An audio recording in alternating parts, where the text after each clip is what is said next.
Baik, Assalamualaikum warahmatullahi wabarakatuh. Selamat pagi, salam sejahtera buat kita semua.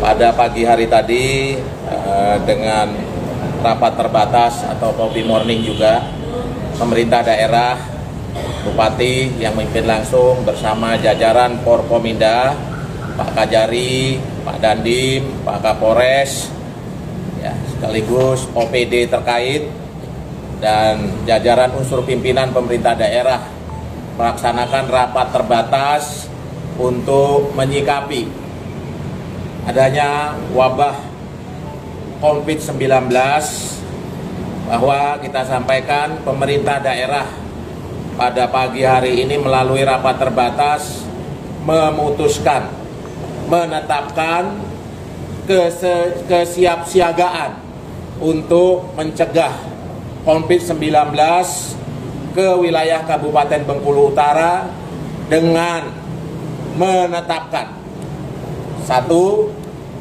bahwa para ASN di lingkup Kabupaten Bengkulu Utara dilarang selama 14 hari ke depan tidak meninggalkan wilayah dalam bentuk dinas luar ke luar daerah Kabupaten Bengkulu Utara, dan koordinasi komunikasi bisa dilaksanakan ke kementerian maupun ke lembaga atau ke pemerintah lainnya melalui online. Yang berikutnya, posisinya pemerintah daerah terhitung besok selama 14 hari ke depan yang menjadi tupoksi kabupaten, yaitu dari tingkatan SD, TK, PAUD, SD, SMP, kita liburkan 14 hari ke depan.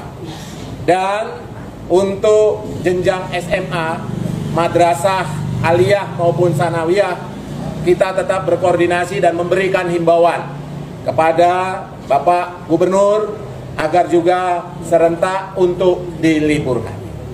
Kemudian dalam rapat kita telah membentuk sesuai dengan perintah Presiden satuan gugus tugas untuk melaksanakan monitoring pencegahan, yang hari ini akan diterbitkan SK satuan gugus tugas oleh Bupati Bengkulu Utara untuk gugus tugas kecamatan dan desa.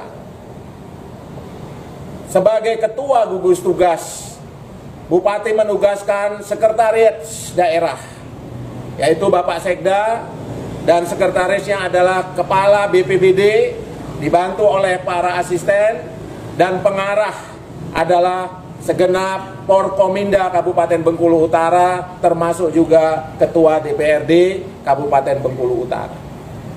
Selanjutnya, atas nama pemerintah daerah, saya sampaikan kepada semua elemen masyarakat Kabupaten Bengkulu Utara, tidak harus cemas, tidak harus panik, dan semua aktivitas tetap dilaksanakan, namun membatasi kontak dengan massa yang terlalu banyak.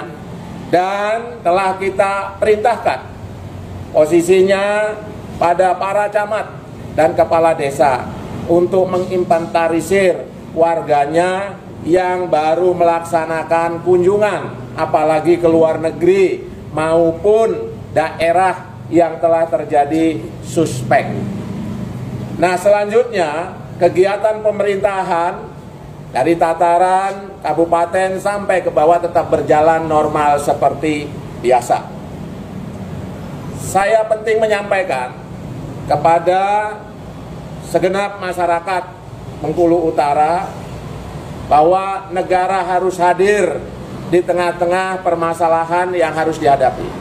Pemerintah daerah sangat siap terkait dengan anggaran yang dibutuhkan untuk melaksanakan cegah, tangkal dini, serta kewaspadaan daerah terhadap wabah COVID-19 atau Corona.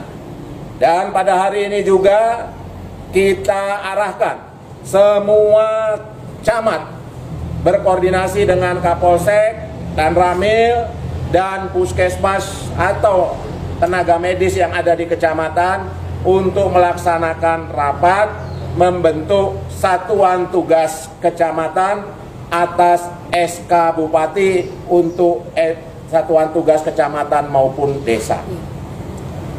Kemudian semua kegiatan di kecamatan yang sifatnya mengumpulkan massa dan sebagainya harus ada koordinasi dengan Satgas Kabupaten dan pengarah Satgas Kabupaten manakala itu dirasa perlu untuk ditunda, tentunya atas keputusan pemerintah daerah kabupaten.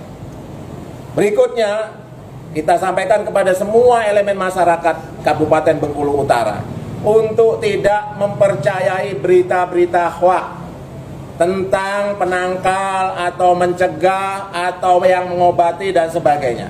Berita yang paling harus dipedomani adalah berita dari pemerintah, baik itu presiden, jajaran di bawah presiden, gubernur, bupati, dan satuan gugus tugas yang kita bentuk di kabupaten. Jadi ini yang bisa kami sampaikan. Sekali lagi, masyarakat tetap tenang, waspada, manakala terjadi hal yang tidak kita kehendaki. Dan sama-sama kita berdoa mudah-mudahan Bengkulu Utara terhindar dari wabah COVID-19. Kesiapan kita sudah cukup memadai untuk mengantisipasi itu.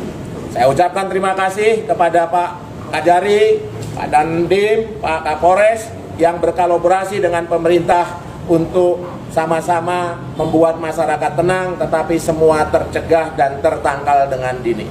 Saya kira itu Pak Sekda sebagai ketua gugus tugas tentunya akan bekerja dengan baik, dan berdirinya posko nanti di pemerintah daerah maupun kecamatan ke desa tidak harus membuat masyarakat cemas dan takut.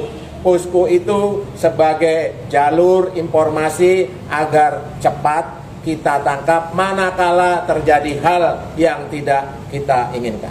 Terakhir, menjadi ulasan lagi bahwa sekolah kita liburkan selama 14 hari. Dan menyampaikan kepada ASN untuk menghindari dinas luar selama 14 hari ke depan. Terima kasih, dan saya hormati semua insan media. Mudah-mudahan kita berdoa kabupaten kita, provinsi kita, dan insya Allah negara kita cepat terhindar dari wabah COVID-19.